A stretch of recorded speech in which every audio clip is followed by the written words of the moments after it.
Hujan rintik-rintik membasahi aspal terminal ketika Elsa turun dari bus malam. Kopernya hanya satu, agak usang, dan rodanya sudah bunyi berderit setiap kali ia menariknya. Meski begitu, langkahnya mantap. 6 tahun bekerja sebagai TKW di Taiwan bukan waktu singkat, namun hari ini, ia akhirnya kembali ke tanah kelahirannya, Tegal, kota yang selalu ia rindukan dalam setiap helaan napas lelah di negeri orang. Udara kampung terasa berbeda, lebih hangat, lebih akrab. Namun, ada juga rasa asing yang perlahan merayap. Tidak ada siapapun yang menjemputnya. Elsa sudah terbiasa sendiri, namun tetap saja kesepian itu terasa menusuk ketika melihat keluarga lain saling berpelukan menyambut kerabat yang baru sampai. Ia hanya bisa tersenyum kecil sambil menarik napas panjang, menenangkan hatinya sendiri. Setelah menaiki ojek menuju rumah, Elsa memandangi setiap sudut jalan yang dilewatinya. Banyak bangunan baru berdiri, warung-warung lama sudah berganti nama, dan pepohonan di pinggir jalan terlihat lebih jarang. Perubahan itu membuat Elsa sadar bahwa meski ia pulang, dunia kampung tidak lagi sama seperti dulu saat ia tinggalkan. Saat tiba di depan rumahnya, Elsa berhenti sejenak. Rumah sederhana itu tampak lebih tua dari yang ia bayangkan. Cat dinding mengelupas, pagar bergoyang ketika disentuh, dan genteng tampak miring akibat hujan musim lalu. Elsa tak berkata apa-apa, hanya helaan napas perlahan yang keluar dari bibirnya. Di dalam koper itu ada semua harapannya, uang hasil kerja keras yang ia tabung bertahun-tahun untuk memperbaiki rumah dan memulai hidup baru. Ia membuka pintu rumah dengan kunci yang sudah berkarat. Bau debu langsung menyapa, namun bagi Elsa, itu aroma yang membawa kenangan. Ia menyalakan lampu ruang tamu, redup, berkelap-kelip, seperti hendak padam.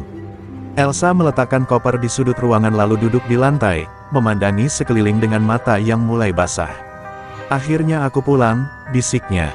Rasa lelah dan haru bercampur menjadi satu. Di Taiwan, ia bekerja dari pagi hingga malam, merawat orang tua, membersihkan rumah, menahan rindu pada tanah kelahirannya. Tidak jarang ia menangis diam-diam di kamar sempit tempat ia tidur. Semua itu ia lakukan demi masa depan yang lebih baik. Demi rumah ini, demi dirinya sendiri. Teleponnya bergetar, sebuah pesan singkat dari tetangganya yang hanya menanyakan apakah ia sudah tiba. Tidak ada ucapan selamat datang, tidak ada pelukan hangat. Elsa tersenyum getir. Ia sadar, ia kembali sebagai orang biasa, berpenampilan biasa, tanpa siapapun yang benar-benar tahu seberapa berat perjuangan yang ia lalui. Malam itu, Elsa duduk di depan rumah, ditemani angin yang lembut menerpa kulitnya. Meski pulang tanpa sambutan, ia tetap merasa kuat. Sebab baginya, kepulangan ini bukan akhir, melainkan awal dari babak baru yang kelak akan menguji harga dirinya lebih dari yang pernah ia bayangkan. Pagi pertama setelah kepulangannya, Elsa terbangun oleh suara ayam yang berkokok di kejauhan. Cahaya matahari menyelinap melalui celah-celah jendela, membentuk garis tipis di lantai rumahnya yang masih berdebu. Ia bangun perlahan, merasakan tubuhnya yang masih letih setelah perjalanan panjang. Namun ada sedikit ketenangan dalam hati, sesuatu yang sudah lama ia rindukan ketika hidup di negeri orang. Ia berjalan keluar rumah, menghirup udara pagi yang segar. Jalan kecil di depan rumahnya masih sepi, hanya terdengar suara radio dari warung tetangga yang sudah buka sejak subuh. Elsa tersenyum kecil. Meski banyak hal berubah, suasana pagi kampung tetap sama dan membuatnya merasa pulang seutuhnya. Di sini, ia tidak berlari mengejar waktu seperti saat bekerja di Taiwan. Di sini, semuanya terasa lebih pelan, lebih manusiawi. Elsa memulai harinya dengan membersihkan rumah yang lama tak ditempati. Setiap kali mengangkat tumpukan debu dan menyapu lantai, ia merasa seperti sedang menghapus bekas luka yang ia simpan selama bertahun-tahun. Ada kelegaan dalam setiap gerakan sederhana itu. Kadang ia berhenti, memandangi foto masa kecil yang tergantung di dinding, foto yang sudah sedikit pudar namun tetap menghangatkan hati. Tetangga-tetangga mulai berdatangan, sebagian sekadar menyapa, sebagian lagi hanya lewat sambil melirik. Mereka kaget melihat Elsa pulang. Beberapa dari mereka bahkan berbisik-bisik tentang penampilan Elsa yang masih sangat sederhana, jauh dari bayangan TKW sukses yang membawa banyak uang. Elsa mendengarnya, namun ia memilih diam. Ia tahu siapa dirinya, dan ia tidak butuh pengakuan siapapun. Di sisi lain, kesederhanaan itu justru membuat Elsa semakin kuat. Ia tidak ingin terlihat berlebihan atau memamerkan apa yang ia miliki. Ia hanya ingin hidup tenang, memperbaiki rumah, dan menikmati hari-hari yang selama ini ia lewatkan hanya dengan kerja keras tanpa istirahat. Namun ketenangan itu tidak berlangsung lama. Sore harinya, setelah membersihkan halaman, Elsa duduk di kursi bambu sambil memikirkan rencana beberapa hari ke depan. Ia harus menarik uang 10 juta untuk memperbaiki dapur yang hampir roboh. Uang itu ia tabung dengan jerih payah, mengantar nenek-nenek ke rumah sakit, membersihkan rumah besar, lembur tanpa dibayar, semuanya demi masa depan yang lebih baik. Ia berniat mengambil sebagian kecil saja dari tabungannya. Namun, ia tiba-tiba dihantui rasa cemas. 6 tahun di luar negeri membuatnya takut akan birokrasi yang rumit. Ia berharap prosesnya mudah, tapi dalam hatinya, ada firasat buruk yang tak bisa ia jelaskan. Seperti ada sesuatu yang menunggu di depan, sesuatu yang akan menguji kesabarannya. Malam menjelang, dan Elsa duduk sendirian di ruang tamu, ditemani suara jangkrik. Ia membuka buku catatan kecil berisi daftar pengeluaran yang harus ia bayar. Meski lelah, ia merasa optimis. Besok ia akan pergi ke ATM untuk mengambil uang. Semuanya akan baik-baik saja, pikirnya. Ia tidak tahu bahwa rencana sederhana itu akan menjadi awal dari kejadian yang mengubah hidupnya. Esok hari akan membawa Elsa pada pelajaran tentang harga diri, kekuatan hati, dan kenyataan pahit tentang pandangan manusia terhadap penampilan. Namun untuk saat itu, ia hanya menutup mata, berdoa pelan, berharap hidupnya akhirnya akan lebih mudah setelah pulang ke tanahnya sendiri. Pagi itu, Elsa terbangun lebih cepat dari biasanya. Kepalanya masih penuh dengan rencana yang ia susun semalam. Begitu membuka mata, pandangannya langsung tertuju pada dapur yang bisa ia lihat dari kamarnya. Atapnya bocor, kayu-kayu penyangga tampak lapuk, dan dindingnya retak seperti siap runtuh kapan saja. Elsa memejamkan mata sejenak, mengingat betapa sering ibunya dulu memasak di sana sebelum meninggal. Harus diperbaiki segera, pikirnya, sebelum sesuatu yang buruk benar-benar terjadi. Setelah sarapan seadanya, Elsa berjalan ke dapur untuk memastikan kondisi sebenarnya. Ia mendorong pintu yang berdecit, dan begitu masuk, serpihan kayu jatuh dari atas, membuatnya terlonjak kecil. Hatinya mencelos melihat kerusakan itu. Kalau begini terus, bisa-bisa ambruk, gumamnya. Ia sadar ia tak bisa menunda. Renovasi bukan hanya keinginan, tapi kebutuhan mendesak. Ia butuh 10 juta, jumlah yang mungkin terdengar kecil bagi orang lain, tapi bagi Elsa, itu adalah hasil dari ratusan hari lembur penuh air mata. Ia mengeluarkan ponsel, membuka catatan yang ia buat sejak masih di Taiwan. Di sana tertera daftar biaya perbaikan, tukang, bahan bangunan, dan tambahan lainnya. Elsa mengusap layar ponsel itu perlahan, seolah mengusap perjuangan panjang yang terukir dalam setiap angka. Ini semua untuk masa depan yang lebih baik, katanya dalam hati. Meski hidupnya sederhana, ia tidak pernah mau rumah peninggalan orang tuanya hancur begitu saja. Setelah memastikan semua rencana berjalan, Elsa bersiap pergi ke ATM. Ia memilih berpakaian seperti biasa, kaos polos, celana longgar, dan sandal jepit. Ia sadar beberapa tetangga mungkin menjudge penampilannya, tapi Elsa tidak peduli.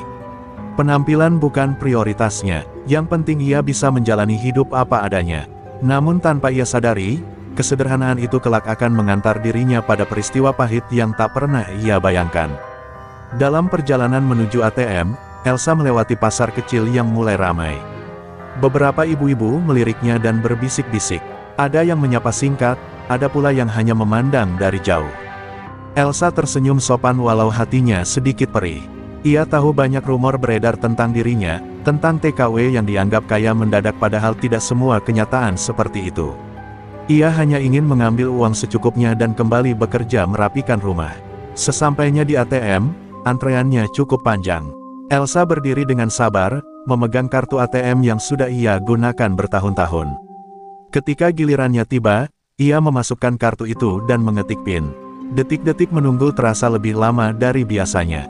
Ia menarik napas dalam-dalam, berharap semua berjalan lancar. Namun layar tiba-tiba menampilkan pesan merah, transaksi tidak dapat diproses. Elsa terdiam. Ia mencoba lagi, dan lagi, namun hasilnya tetap sama. Hatinya mulai gelisah. Jangan-jangan kartunya rusak, pikirnya. Beberapa orang di belakang mengeluh karena antrean tertahan, membuat Elsa merasa semakin tidak nyaman. Dengan langkah gontai, Ia menjauh dari mesin ATM dan duduk di bangku kecil di dekatnya. Perasaannya campur aduk antara panik dan bingung.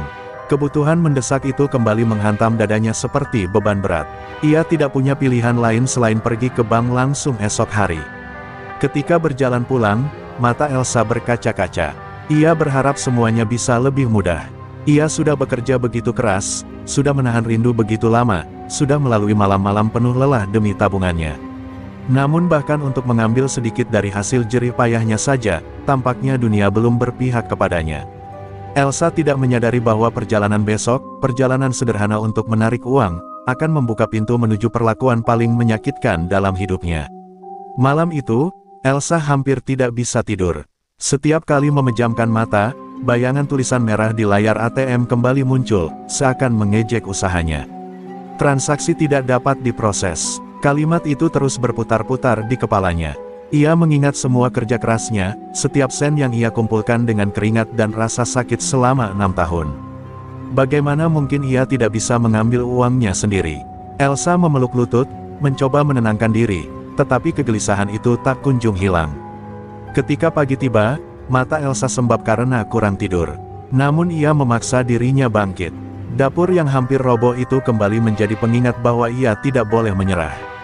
Ia harus bisa mengambil uang hari ini, apapun caranya. Setelah mandi, ia mengenakan pakaian yang sedikit lebih rapi dari biasanya, kemeja lusuh, celana panjang hitam, dan sandal bersih. Tidak glamor, tapi cukup pantas menurutnya. Ia tidak pernah peduli dengan penampilan, selama ia nyaman. Ia tidak tahu bahwa justru penampilannya itulah yang akan menjadi awal dari penghinaan besar. Elsa berjalan menuju ATM lain yang berada lebih jauh dari rumahnya. Ia berharap mesin yang berbeda akan memberi hasil berbeda. Sesampainya di lokasi, ia langsung masuk ke bilik ATM dengan hati was-was. Kali ini antreannya sepi, hanya seorang mahasiswa yang lewat sambil menunduk. Elsa memasukkan kartu ATM itu, mengetik PIN, dan menunggu. Napasnya terhenti selama beberapa detik. Transaksi tidak dapat diproses. Dunia Elsa seakan runtuh. Ia menutup mulut, menahan suara tangis yang hampir pecah. Ia mencoba ulang, 1 kali, 2 kali, 3 kali, hasilnya tetap sama. Layar itu seperti tembok besar yang menahan semua perjuangannya selama bertahun-tahun, seolah berkata bahwa kerja kerasnya tidak berarti apa-apa. Elsa hanya berdiri terpaku, tak mampu bergerak selama beberapa detik. Ia keluar dari bilik ATM dengan langkah gontai. Seorang ibu-ibu yang hendak masuk meliriknya dengan tatapan aneh. "Mesinnya rusak ya, Bu?" tanya ibu itu. Elsa hanya menggeleng pelan, tersenyum hambar, lalu pergi tanpa menjelaskan apapun. Ia tidak sanggup berbicara, tenggorokannya seperti tercekik. Air mata mulai mengalir tanpa bisa ia tahan. Di luar area ATM, Elsa duduk di kursi beton kecil di pinggir jalan. Ia melihat kartu ATM yang ia genggam erat. Kartu itu pernah menjadi simbol kebanggaannya, tanda bahwa ia mampu menyimpan uang hasil jerih payahnya.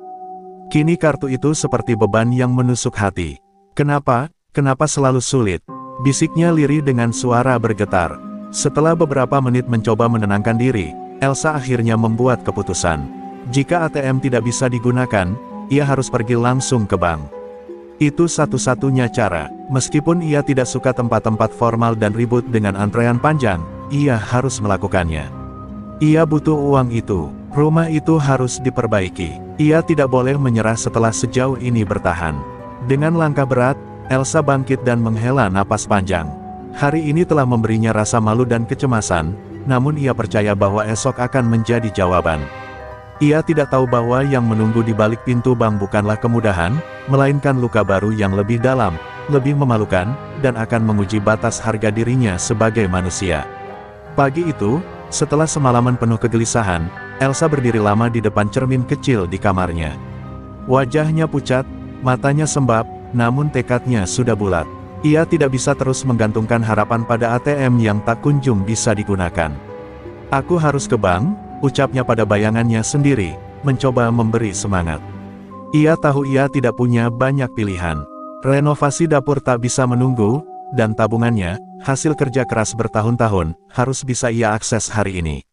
Ia keluar rumah membawa tas kecil berisi buku tabungan dan kartu identitas. Penampilannya tetap sederhana, kemeja pudar, celana longgar, dan jilbab yang warnanya mulai kusam. Elsa sempat ragu sejenak di depan rumah, berpikir apakah ia harus berdandan lebih rapi agar terlihat seperti nasabah penting.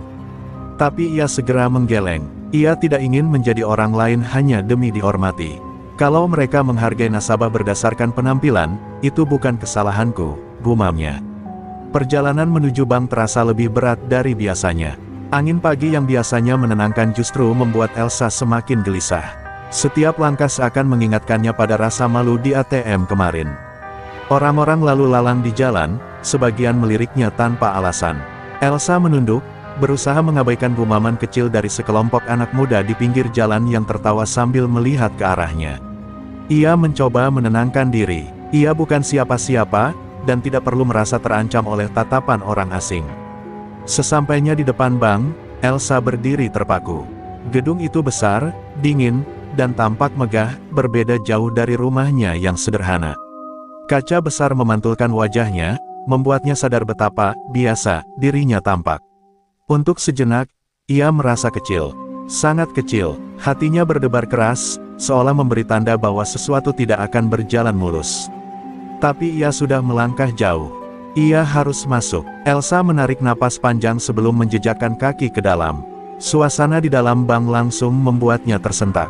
Lantai mengkilap, suara sepatu berderap, aroma parfum mahal para nasabah, dan pegawai-pegawai yang tampak sibuk dengan senyum profesional yang tidak pernah benar-benar hangat. Elsa berdiri canggung di dekat pintu, mencoba menyesuaikan diri dengan atmosfer yang terasa asing. Sambil berjalan menuju mesin antrean, ia merasakan tatapan beberapa pegawai yang melihat penampilannya dari ujung kepala hingga kaki. Tatapan itu bukan penasaran, melainkan meremehkan. Seolah-olah mereka bertanya dalam hati, apa orang seperti ini punya tabungan? Elsa tersenyum tipis, berusaha mengabaikan rasa tidak nyaman yang menusuk dalam dadanya. Ia hanya ingin mengambil uangnya, tidak lebih. Ia menekan tombol mesin antrean, namun mesin itu macet. Elsa mencoba lagi, tapi tetap tidak keluar nomor. Ia menoleh ke meja pegawai terdekat, berharap mendapatkan bantuan. Namun pegawai itu, seorang wanita bermake up tebal, hanya melihat Elsa sekilas lalu memalingkan wajah, seakan Elsa tidak layak dilayani. Elsa menggigit bibirnya, menahan air mata yang hampir jatuh. Ia tidak ingin terlihat lemah. Dengan suara pelan, Elsa mencoba memanggil, "Permisi, Bu," mesin antreannya. Namun ucapan itu terhenti karena pegawai tersebut tiba-tiba berdiri, berjalan mendekat, dan mengerucutkan bibir sambil memandang Elsa dari atas ke bawah. Saat itulah, Elsa merasakan firasat buruk semakin kuat. Ia tidak tahu bahwa perlakuan kasar dan penghinaan yang lebih dalam lagi sedang menunggunya beberapa langkah ke depan. Begitu pegawai wanita itu mendekat, suasana seakan berubah. Wajahnya penuh rasa sombong, bibirnya menyeringai tipis, dan pandangannya menusuk seperti sedang menilai kualitas barang murah di pasar. Elsa merasakan bulu kuduknya berdiri. Pegawai itu berhenti tepat di depan mesin antrean yang rusak, lalu melipat tangan di dada tanpa sedikit pun memberi senyum profesional yang biasa diberikan kepada nasabah lain. "Kenapa, Bu?" tanyanya ketus, seolah kehadiran Elsa mengganggunya. Elsa mencoba bersikap sopan, meski hatinya ciut oleh tatapan meremehkan itu. "Mesin antreannya tidak keluar nomor, Bu, saya mau mengambil uang," jawabnya lirih. Ia berharap pegawai itu akan membantu, setidaknya menunjukkan sedikit empati. Namun yang ia terima justru tawa kecil disertai gelengan kepala. "Ibu mau ambil uang di sini, jumlahnya berapa memang?" tanya pegawai itu dengan nada penuh sindiran, seakan tidak percaya orang berpenampilan sesederhana Elsa bisa menjadi nasabah bank itu. Beberapa pegawai lain yang mendengar percakapan itu mulai melirik. Ada yang menahan tawa, ada yang saling berbisik sambil memandang Elsa dari kejauhan. Tatapan-tatapan itu bukan hanya menyakitkan, tatapan itu membuat Elsa merasa seolah dirinya bukan manusia. Ia menunduk, menatap ujung sandalnya yang sudah aus. "Hanya ingin ambil 10 juta, Bu," jawabnya pelan, mencoba tetap tenang.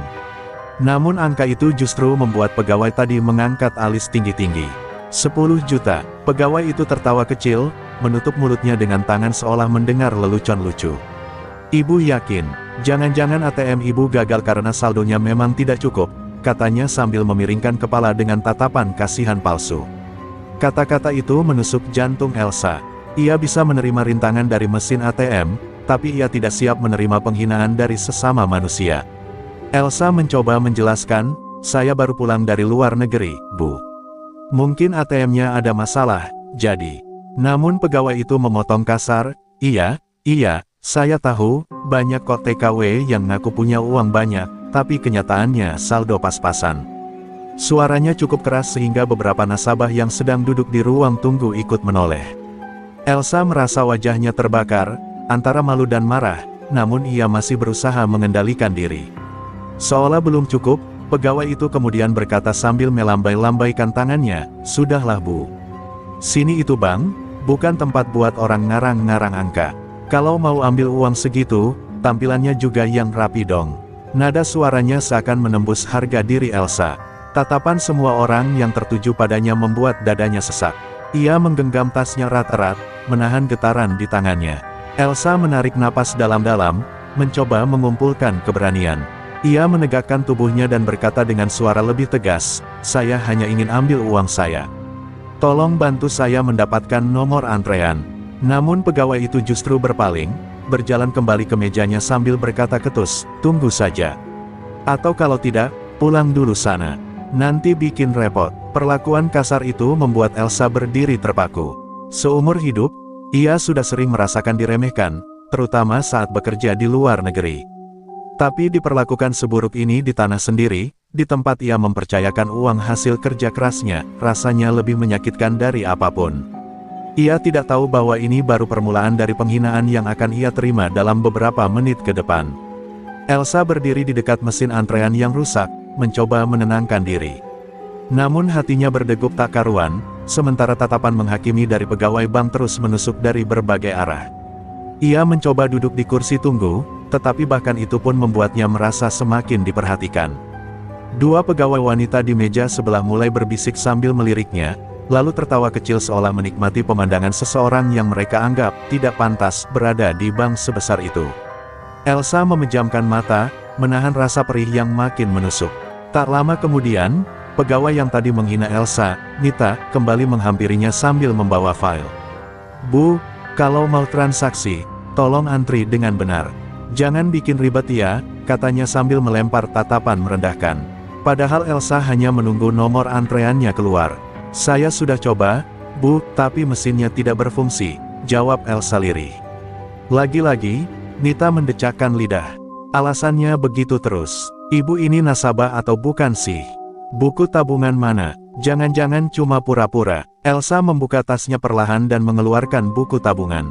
Tangannya bergetar, bukan karena takut, tetapi karena marah dan malu bercampur menjadi satu. Namun sebelum ia sempat menyerahkannya, Nita malah menyeringai sinis. "Ibu simpan dulu. Saya ragu isinya ada." Ucapannya sengaja dibuat keras, cukup untuk membuat beberapa nasabah ikut menatap Elsa dengan rasa curiga. Elsa merasa dadanya sesak, seolah ia sedang diadili tanpa kesempatan membela diri. Di meja sebelah, dua pegawai lain ikut tertawa kecil sambil menutup mulut.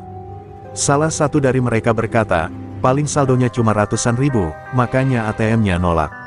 Tawa mereka pecah, tanpa sedikit pun memikirkan perasaan Elsa. Seolah penderitaan dan kerja keras bertahun-tahun di luar negeri tidak ada nilainya dibanding pakaian sederhana yang ia kenakan hari itu. Elsa menunduk, menahan air mata yang hampir tumpah. Ia merasa tak berdaya, diperlakukan seperti sampah di tempat yang seharusnya memberikan pelayanan. Nita kemudian berdiri dengan gaya sok penting, menatap Elsa dari atas ke bawah. "Begini Bu, bank ini bukan tempat untuk orang-orang yang cuma mau coba-coba. Jadi kalau tidak jelas mau apa, silakan keluar dulu." Setiap kata keluar dari mulutnya seperti pisau yang menggores harga diri Elsa. Nasabah lain yang menyaksikan kejadian itu hanya diam, sebagian pura-pura tidak melihat, sebagian lainnya menonton seakan itu tontonan gratis. Elsa menelan ludah, menahan suara gemetar yang ingin meledak. "Saya hanya ingin mengambil uang saya. 10 juta saja, tolong bantu," katanya pelan. Namun permohonan itu justru membuat Nita tertawa lebih keras. 10 juta, dari penampilan begini, ia mengibaskan tangannya seolah mengusir lalat. "Sudahlah, Bu, jangan bikin malu diri sendiri di sini.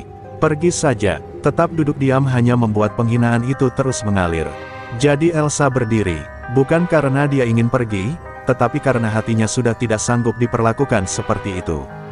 Ia menatap Nita dengan mata merah penuh luka, namun pegawai itu justru memutar bola mata dan melangkah pergi sambil berkata kepada rekan-rekannya, capek meladeni orang yang tidak tahu diri. Elsa berdiri di tengah ruangan itu, ditonton banyak mata yang tidak peduli. Harga dirinya diinjak, martabatnya diremehkan, dan setiap usaha untuk bersikap sopan justru dibalas dengan tawa dan penghinaan.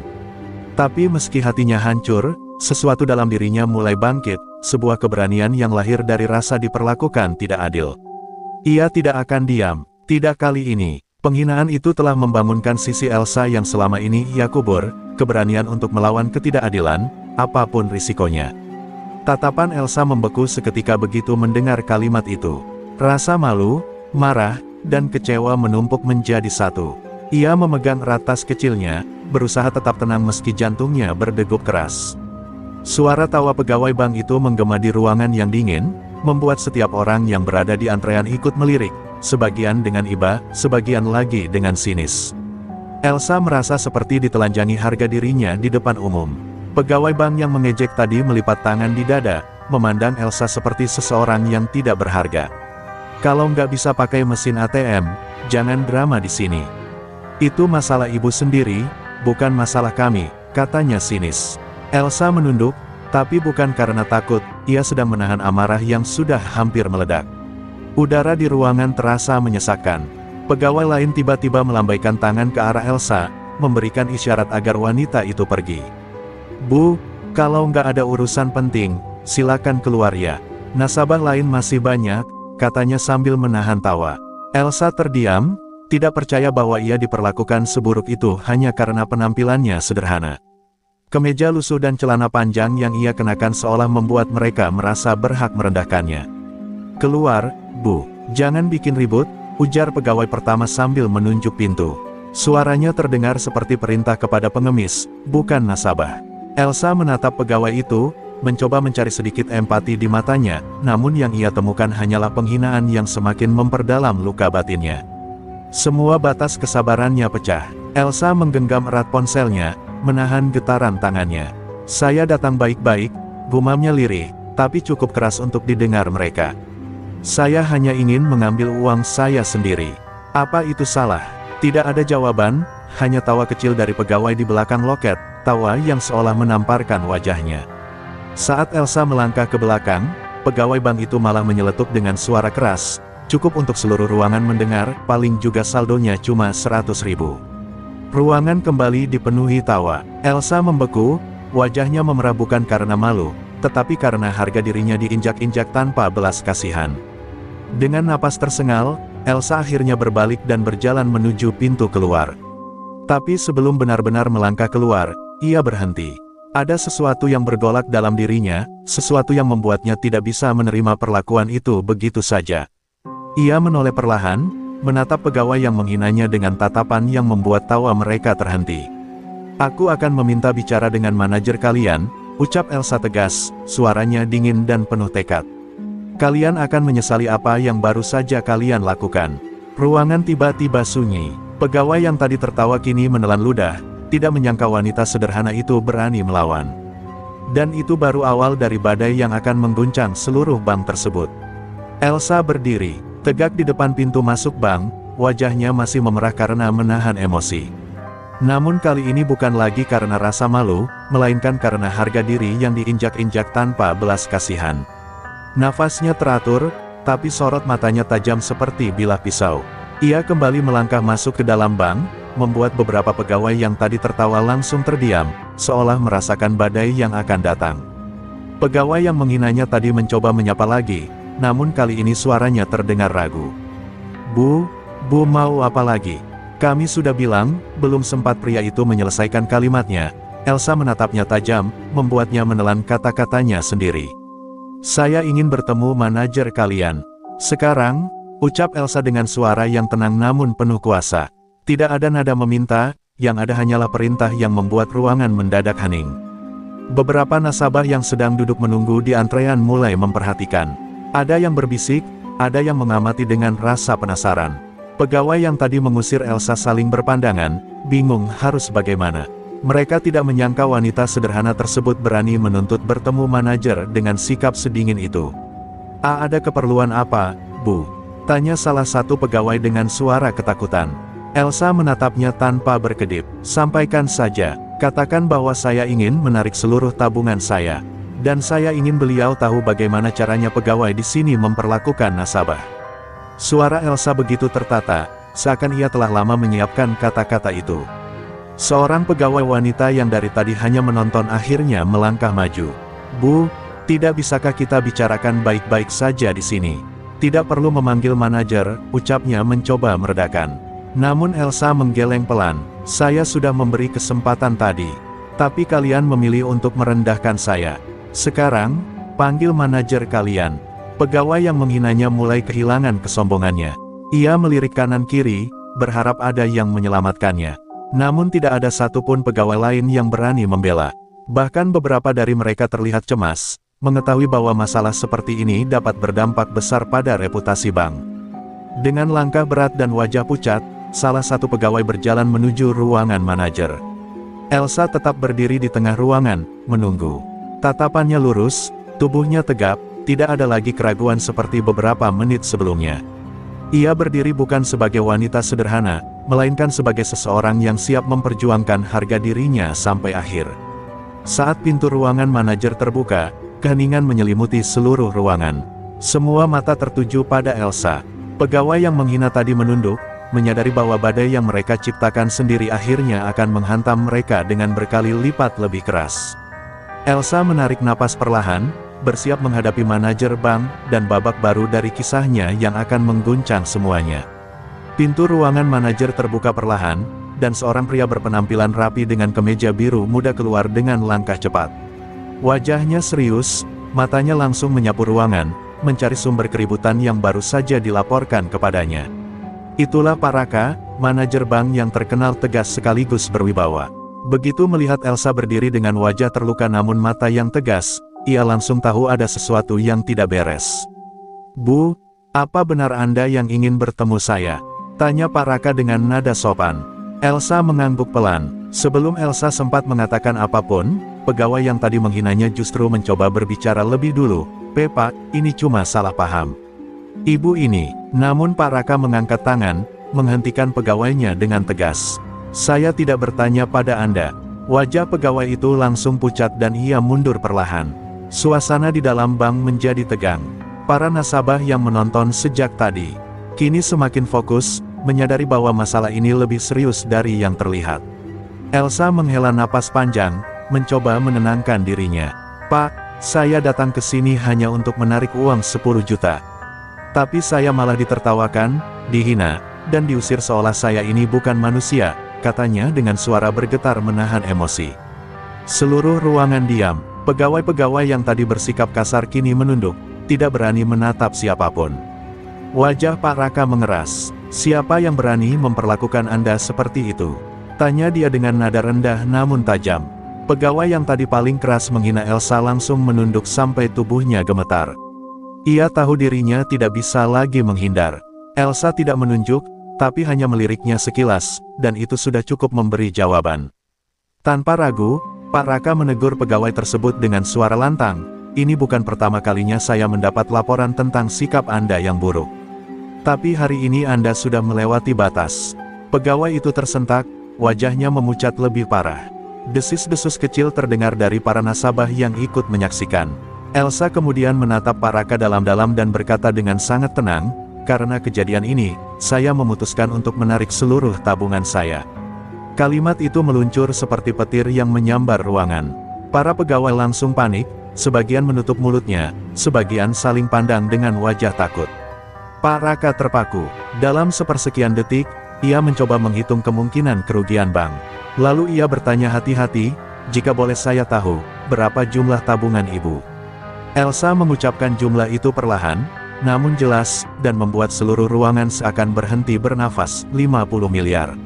Beberapa orang ternganga, beberapa pegawai hampir menjatuhkan dokumen yang mereka pegang.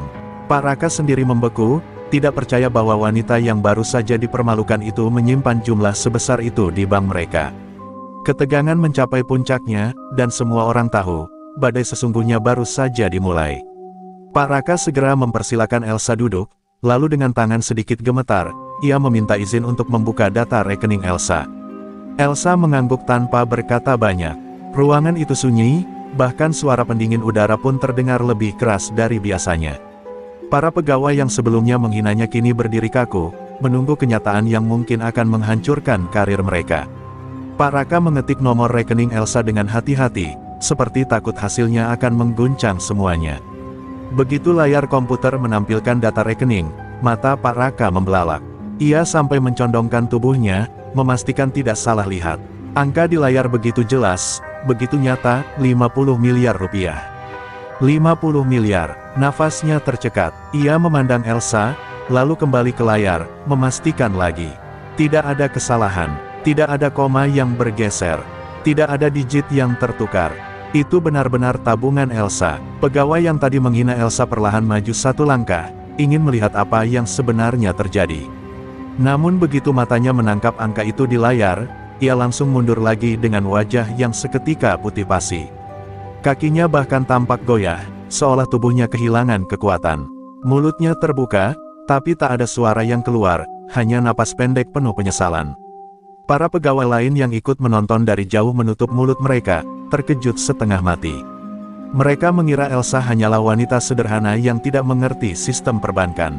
Mereka mengira ia hanya nasabah biasa dengan saldo pas-pasan. Tapi semua itu hancur dalam sekejap, terganti oleh kebenaran yang membuat mereka menyesal telah menilainya dari penampilan. Pak Raka mengusap wajahnya dengan kedua tangan, mencoba mengatur napas. Bu Elsa, saya benar-benar tidak menyangka, katanya terbata-bata. Kehilangan seluruh wibawanya. Ini, jumlah tabungan yang sangat besar. Mengapa ibu diperlakukan seperti ini? Suaranya terdengar patah, antara malu dan marah. Ia memandang pegawai yang tadi menghina Elsa dengan penuh kekecewaan dan rasa jijik. Pegawai itu mulai gemetar, keringat dingin mengalir di pelipisnya. Setelah diam cukup lama, akhirnya ia bersuara dengan suara pelan, hampir seperti bisikan. Saya tidak tahu, Pak, saya kira. Ucapannya tidak selesai, karena Pak Raka membentaknya. Kau kira apa? Kau kira orang seperti ini tidak mungkin punya uang? Kau pikir penampilan seseorang menentukan nilainya? Elsa menatap pemandangan itu dengan perasaan campur aduk. Ada bagian dari dirinya yang puas melihat kebenaran akhirnya terbuka. Tetapi ada juga bagian lain yang sedih, seandainya para pegawai itu memiliki sedikit saja rasa hormat sejak awal, semua ini tidak akan terjadi. Ia menghela napas panjang, mencoba tetap tenang meski hatinya masih bergetar. Suasana di bank berubah drastis. Pegawai yang tadi merendahkannya kini seperti orang yang baru saja dihukum oleh takdir. Para nasabah lain menatap Elsa dengan rasa hormat, bahkan kekaguman. Mereka tak percaya wanita sederhana yang sempat dihina habis-habisan itu ternyata menyimpan kekayaan yang sangat besar, kekayaan yang bisa mengguncang satu cabang bank hanya dengan satu keputusan. Namun Elsa belum selesai. Ia masih memiliki keputusan penting yang akan menentukan nasib bank, dan masa depan orang-orang yang telah merendahkannya. Ruangan bank yang sebelumnya terasa dingin mendadak berubah menjadi arena penuh ketegangan. Begitu Pak Raka menyadari bahwa saldo 50 miliar benar-benar milik Elsa, wajahnya langsung pucat, seolah darahnya turun ke kaki. Ia berdiri dari kursinya dengan gerakan tersentak, lalu menatap layar komputer lagi, memastikan bahwa semua itu bukan ilusi. 50 miliar, gumamnya lirih, nyaris tidak terdengar. Beberapa pegawai di belakang mulai berbisik panik, mencoba menebak apa yang akan terjadi selanjutnya.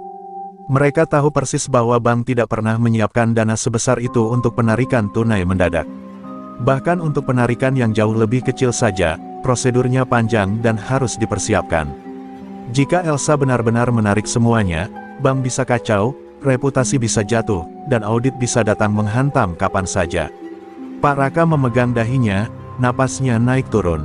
Astaga, kalau ibu benar-benar menarik seluruh dana, kita bisa kolaps hari ini, bisiknya pada dirinya sendiri, namun cukup keras untuk terdengar oleh para pegawai lain. Seorang teller langsung menutup mulutnya, sok. Teller yang lain sampai menjatuhkan pena dari tangannya karena gugup. Pegawai yang tadi menghina Elsa kini tampak paling hancur. Kakinya gemetar, wajahnya berkeringat, dan matanya berkaca-kaca. Ia menyadari bahwa kesombongan dan mulut kasarnya bukan hanya menghancurkan dirinya sendiri, tetapi bisa menghancurkan satu cabang bank.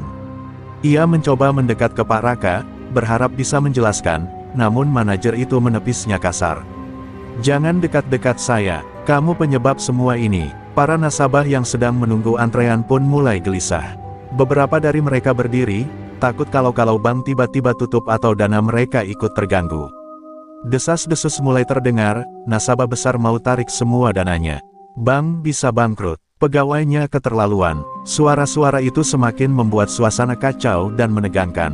Pak Raka akhirnya menatap Elsa yang duduk tenang, namun sorot matanya penuh luka dan harga diri. "Bu, mohon, jangan buat keputusan terburu-buru," ujarnya dengan suara pelan namun penuh kecemasan. Kami tidak memiliki dana sebesar itu untuk ditarik sekaligus. Kalau ibu benar-benar ingin menarik semuanya, kami butuh waktu, prosedur, dan itu bisa membuat situasi cabang ini tidak stabil. Elsa tidak langsung menjawab. Ia hanya memandang Pak Raka, memperhatikan betapa pria itu kini benar-benar takut kehilangan salah satu nasabah terbesar yang pernah mereka miliki. Pegawai-pegawai lain berdiri kaku, seperti menunggu vonis mati. Elsa merasakan betapa besar kekuasaan ada di tangannya sekarang, kekuasaan yang muncul bukan dari penampilan, tapi dari nilai dan kerja kerasnya selama bertahun-tahun di negeri orang. Ketegangan mencapai puncaknya saat Elsa akhirnya membuka mulut. Semua orang menahan napas, menunggu keputusan yang bisa menentukan masa depan bank itu. Dan pada detik itulah, semua mata tertuju padanya, wanita sederhana yang baru saja membuat seluruh bank gemetar hanya dengan satu kalimat, "Saya ingin bicara mengenai keputusan saya." Begitu Elsa selesai berbicara, Pak Raka berdiri dan menarik napas panjang. Wajahnya tegang, dan dari sorot matanya terlihat jelas bahwa ia sudah mengambil keputusan besar. Dengan suara lantang, ia memanggil seluruh pegawai untuk berkumpul di tengah ruangan. Para pelanggan yang sedang antre memilih tetap tinggal, penasaran dengan apa yang akan terjadi. Tak lama, semua pegawai berdiri berbaris, sebagian dengan wajah pucat, sebagian lagi gelisah dan menunduk. Di antara mereka, Nita, pegawai yang paling keras menghina Elsa, berdiri dengan tubuh gemetar. Ia tahu badai yang ia ciptakan sendiri kini akan menghancurkannya. Namun ia tidak menyangka bahwa konsekuensinya akan sebesar ini. Pak Raka melangkah maju, menatap seluruh pegawainya satu persatu. "Saya sangat kecewa," katanya dengan suara berat. "Bank ini berdiri untuk melayani nasabah, bukan merendahkan mereka. Dan apa yang kalian lakukan pada Bu Elsa barusan, adalah kesalahan fatal yang tidak bisa saya toleransi." Kalimat itu menggema di seluruh ruangan, membuat suasana semakin mencekam. Ia lalu menatap langsung ke arah Nita. "Kamu, Nita, dan 3 pegawai yang ikut menertawakan serta mengusir Bu Elsa, kalian semua mulai hari ini saya pecat." Kata "dipecat" itu jatuh seperti palu godam. 3 pegawai lain terkejut, ada yang langsung menangis, ada yang jatuh terduduk karena lututnya melemas.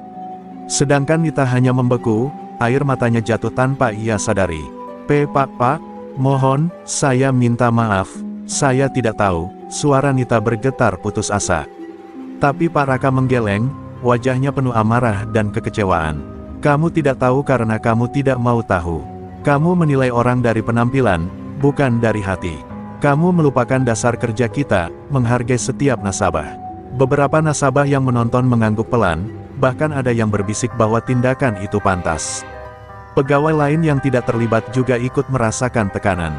Mereka tahu hari ini adalah pelajaran pahit bagi seluruh cabang bank tersebut. Pak Raka kemudian menatap Elsa dan membungkuk sedikit, sebuah gestur hormat yang membuat seluruh ruangan terkejut. "Atas nama bank, saya meminta maaf sedalam-dalamnya. Perilaku pegawai kami memalukan dan sangat tidak pantas. Saya pastikan kejadian seperti ini tidak akan terulang lagi." Dalam keheningan itu, Nita dan pegawai yang lain mulai berjalan keluar dengan langkah goyah. Sebagian dari mereka menangis, sebagian lagi hanya diam sambil menahan rasa malu yang menyesakkan. Setiap langkah mereka seperti pengakuan bahwa kesombongan dan prasangka telah menghancurkan hidup mereka sendiri. Elsa memandang pemandangan itu dengan hati yang berat. Ia tidak berniat menghancurkan siapapun, tetapi ia tidak bisa membiarkan perlakuan semena-mena dibiarkan begitu saja. Dan kini, ruangan bank itu berdiri dalam keheningan penuh penyesalan, menunggu keputusan akhir Elsa tentang masa depan tabungannya. Setelah suasana sedikit mereda, Pak Raka kembali mendekati Elsa. Namun kali ini tatapannya berbeda, bukan hanya takut, tetapi juga penuh penyesalan yang tulus. Ia berdiri dengan kedua tangan terlipat di depan, seolah sedang berusaha menjaga diri tetap tegak meski hatinya kacau. Seluruh pegawai yang tersisa menatapnya, menunggu apa yang akan ia katakan selanjutnya. Para nasabah juga menahan napas, menyadari bahwa momen ini sangat penting. Dengan suara yang pelan namun jelas, Pak Raka berbicara, "Bu Elsa, saya mohon pertimbangkan kembali keputusan Anda." Tatapannya langsung jatuh pada mata Elsa, seolah mencari sedikit harapan dari sana. "Bank kami, sangat berharap Anda tetap menjadi nasabah. Kehadiran Anda bukan hanya penting secara angka, tetapi juga sebagai kehormatan bagi kami." Para pegawai di belakangnya menunduk dalam-dalam.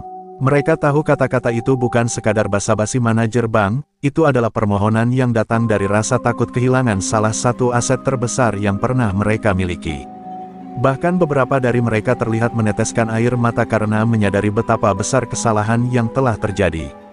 Pak Raka melanjutkan, suaranya terdengar semakin tertekan. "Saya mengerti bahwa Anda sangat terluka, dan itu sepenuhnya kesalahan kami. Saya sudah memberikan tindakan tegas. Tapi kami memohon, jangan tarik seluruh dana Anda." Ia mengusap tengkuknya, tanda bahwa ia sangat gugup. Jika dana sebesar itu ditarik sekaligus, tidak hanya bank, tetapi banyak proses internal kami yang akan terguncang. Elsa menatapnya tanpa ekspresi, bukan karena ia tidak peduli, tetapi karena hatinya masih berusaha menenangkan luka yang begitu dalam.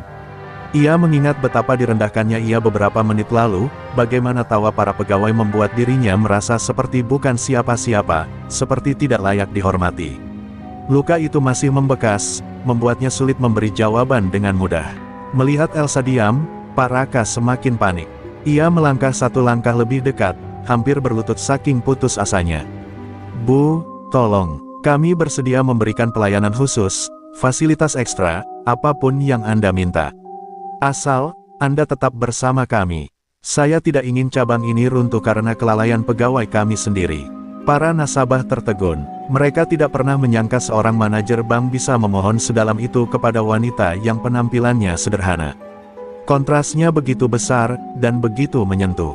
Bahkan beberapa dari mereka mulai melihat Elsa bukan lagi sebagai nasabah biasa, tetapi sosok yang kuat, berani, dan tidak mau diperlakukan semena-mena.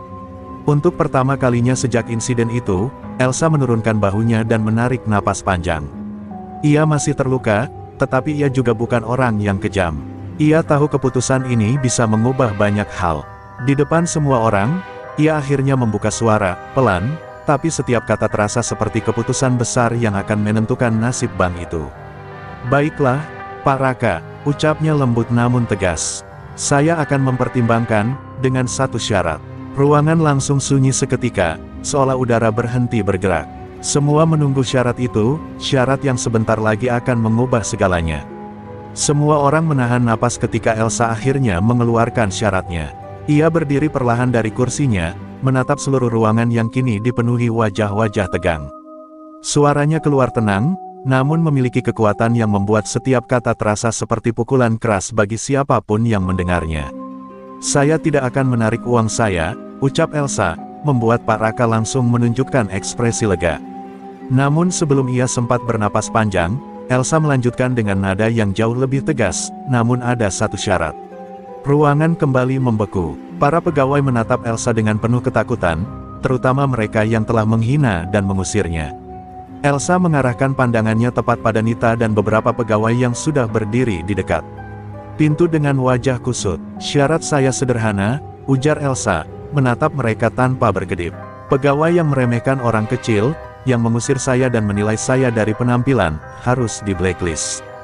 Dan tidak boleh bekerja di bank manapun selamanya." Seketika terdengar isak tertahan dari salah satu pegawai yang sebelumnya ikut menertawakan Elsa. Nita yang berdiri di sampingnya menutup wajahnya dengan kedua tangan, bahunya bergetar hebat. Mereka baru menyadari bahwa hukuman yang dijatuhkan Elsa bukan hanya sekadar pemecatan, tetapi penghentian total karir mereka di dunia perbankan. Pak Raka menelan ludah, wajahnya serius. Ia tahu bahwa syarat itu berat, bahkan kejam. Namun ia juga tahu bahwa Elsa memiliki alasan kuat. Memperlakukan nasabah seperti sampah adalah kesalahan besar yang tidak bisa diabaikan. Dan jika Elsa menarik dana 50 miliar hanya karena mereka tidak menindak tegas pegawai-pegawainya, konsekuensinya akan jauh lebih besar. Pak Raka perlahan mengangguk. Bu Elsa, syarat Anda sangat berat, tapi saya mengerti.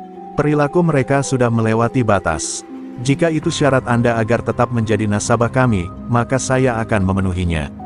Suaranya mantap, meski matanya menunjukkan betapa berat keputusan itu baginya. Nita terjatuh berlutut, menangis keras.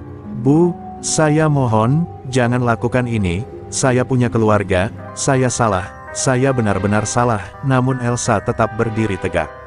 Ia tidak membenci Nita secara pribadi, yang ia benci adalah kesombongan yang membuat seseorang merasa berhak merendahkan orang lain. Elsa menatap Nita dengan tatapan yang penuh luka namun tegas. Saya bukan menghukum karena dendam, tapi agar kalian belajar bahwa menilai orang dari penampilan bisa menghancurkan hidup seseorang. Hari ini, itu menghancurkan hidup kalian sendiri. Kata-kata itu membuat seluruh ruangan terdiam. Bahkan para nasabah yang menonton merasakan getaran berat dari keputusan Elsa. Mereka melihat seorang wanita sederhana berubah menjadi figur yang penuh wibawa, seseorang yang tidak bisa lagi diremehkan oleh siapapun. Pak Raka akhirnya mengangguk tegas. Baik, Bu Elsa, mulai hari ini, mereka akan di-blacklist dari dunia perbankan. Dan dengan keputusan itu, babak baru dalam hidup semua orang di ruangan itu pun dimulai, babak yang akan terus dikenang sebagai hari ketika seorang wanita sederhana mengajarkan arti harga diri yang sebenarnya. Ketika keputusan Elsa diumumkan, seluruh ruangan bank mendadak hening. Para pegawai yang sebelumnya menganggap Elsa hanya ibu-ibu biasa, menunduk dalam rasa malu yang membakar. Mereka baru sadar bahwa satu kesalahan kecil, canda menghina, sikap meremehkan, telah menghancurkan karir mereka sendiri. Elsa memandang mereka tanpa kebencian, namun tetap dengan ketegasan yang membuat siapapun enggan menantangnya. Pak Raka mengangguk berat menerima syarat Elsa. Meski itu berarti proses administrasi panjang dan teguran dari kantor pusat, ia tahu syarat itu lebih baik daripada kehilangan kepercayaan seorang nasabah terpenting di cabangnya. Kami akan pastikan kejadian seperti ini tidak akan terulang lagi, Bu Elsa, katanya tulus. Wajahnya terlihat benar-benar menyesal. Elsa hanya menghela napas pelan. Saya tidak ingin balas dendam, ujarnya.